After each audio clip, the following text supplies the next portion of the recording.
my name is Debbie Reynolds. They call me the Data Diva. Today I want to talk about data privacy and Netflow data. Netflow data is information about how people move through the internet and how data sort of gets transferred. So think about it in terms of, let's say if you worked at a company and you were doing things on the network administrator or the cyber IT folks would have an idea of sort of how you use their resources and how that data got moved around. So Netflow data is basically that same thing but for the internet. So this data exists. ISPs collect and record this data. It's typically used or most often used in possibly law enforcement investigations. And it very much is used especially in things like data breaches where maybe an expert company comes in and they're trying to locate the individual or perpetrator of a particular crime related to data breach, or I've seen where organizations can use it, institute it within a business so that they can track the net flows that go from their business out to the internet and what happens there. So this Netflow data is being collected by ISPs, is being used by good companies in the industry that need to do, like I said, investigation or even sort of proactive looking at sort of data flows and how people are using data.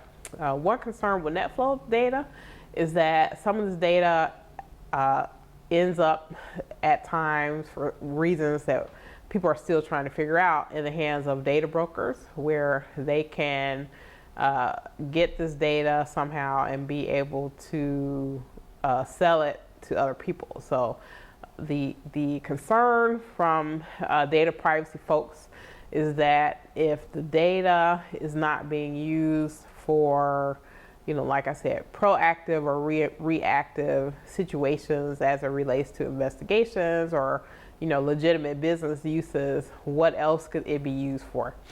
People are concerned about it being used in things like cyber stalking of individuals, and then also using it to create maybe clandestine profiles about individuals, maybe information about yourself that can be inferred by particular traffic, or even if it's not you. So let's say there's an internet search that happens maybe at your house and it may not be you, and then somehow someone correlates that with you and that you have a bad result or there's a bad inference made as a result of this. So I think a lot of the data privacy laws now are trying to really put a lid on third-party data sharing. Not that third-party data sharing will stop, but to make sure that data of individuals is more transparent about how those data flows happen, and then also how those individuals are being notified about that. So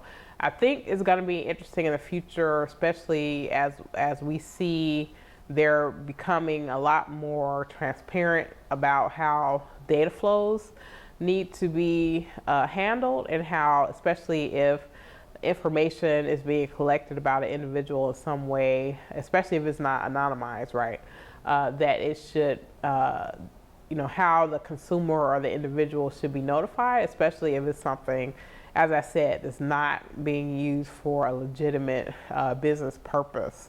I think we'll get more clarity on this as, again, the more privacy laws start to focus and pinpoint and do it on a more systemic basis related to third-party data sharing without the consent of the individual. That's it. Thank you.